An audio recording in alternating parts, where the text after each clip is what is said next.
Hey everyone, today we dive deep into a chilling chapter of criminal history, examining a name that sends shivers down the spine of many, Jeffrey Dahmer. Born in Milwaukee in 1960, Dahmer's unsettling journey began quietly in the heartland of America. But beneath the surface, there were early signs of the horrors to come. His first known murder occurred in 1978 in Ohio, marking the start of a sinister path that would shock the world. In the late 1980s and early 90s, Dahmer's acts escalated in Milwaukee, where he preyed mostly on young men who were poor and often from African American, Asian, or Latino backgrounds. His methods were gruesome, involving acts that are hard to even speak of: cannibalism and necrophilia. What makes Dahmer particularly notorious among serial killers isn't just the number of his victims. He was convicted of killing 17, but the brutal nature of his crimes. Each detail uncovered during his 1991 arrest provoked public outrage and intense scrutiny of Milwaukee's police department, raising questions about how his horrifying spree could have gone unnoticed for so long.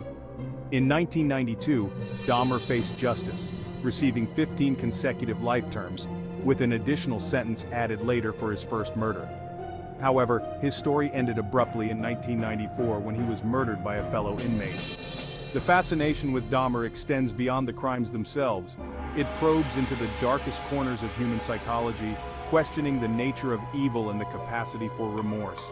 His life and the massive controversy surrounding his capture have been discussed in numerous books and documentaries, each attempting to piece together the mindset of a man who seemed as ordinary as anyone else on the outside. This deep dive isn't just about recounting gruesome details. It's about understanding the complexities of criminal behavior, the failings of societal and law enforcement structures, and the tragic losses suffered by the victims and their families. Thanks for joining me today in trying to understand the incomprehensible. Stay tuned for more explorations into the minds that committed history's most chilling crimes. Until next time, take care. Scene 2, the early years. Jeffrey Dahmer's early years were marked by a seemingly normal suburban upbringing. His parents, Lionel and Joyce Dahmer, were typical middle-class Americans. Despite this outward appearance of normalcy, there were troubling signs. Dahmer was a withdrawn child, often preferring to be alone. His fascination with dead animals and his tendency to collect roadkill were early indicators of his morbid interests. These behaviors were dismissed as odd but harmless by those around him, including his parents and teachers. Dahmer's school years were unremarkable academically, but he struggled socially, often being the target of bullying. His parents' tumultuous relationship and eventual divorce in 1978 further isolated him, leaving him feeling abandoned and angry. This period of his life set the stage for the dark path he would soon embark on. Scene 3, the descent into darkness. Dahmer's descent into darkness began shortly after his high school graduation. His first murder, committed in 1978, was a shocking act of violence that would only be the beginning. His victim, Stephen Hicks, was a hitchhiker who Dahmer lured to his home with the promise of a ride and some drinks. After bludgeoning Hicks to death, Dahmer dismembered his body and disposed of the remains, setting a gruesome pattern that would continue for years. Over the next decade, Dahmer's life was a series of failed attempts to control his dark urges, interspersed with periods of relative normalcy. He joined the army in 1979, but was discharged due to his alcoholism. His attempts to live a normal life were continually undermined by his escalating need to kill. By the late 1980s, Dahmer had settled in Milwaukee, where his killing spree would reach its horrifying peak. Scene 4, the horrors unveiled. Dahmer's methods became increasingly brutal and depraved.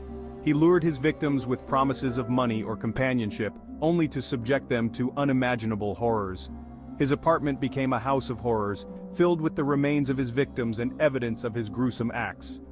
Dahmer's arrest in 1991 was a moment of relief for many, but it also brought to light the failures of the system that allowed him to continue his spree for so long.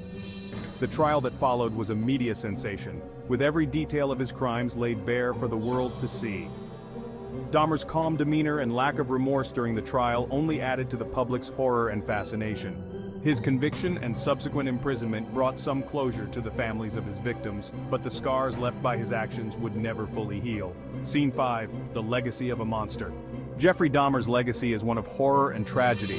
His crimes have left an indelible mark on the collective consciousness, serving as a grim reminder of the darkness that can lurk within. The fascination with Dahmer continues to this day, with countless books, documentaries, and films exploring his life and crimes. But beyond the sensationalism, there are important lessons to be learned about the nature of evil, the importance of vigilance, and the need for compassion and understanding. As we reflect on the dark tale of Jeffrey Dahmer, we must also remember the victims and the impact on their families and communities. Their stories are a crucial part of this narrative, reminding us of the human cost of such unimaginable acts. Thank you for joining me on this deep dive into one of history's most chilling criminal cases. Stay tuned for more explorations into the minds that committed history's most chilling crimes. Until next time, take care.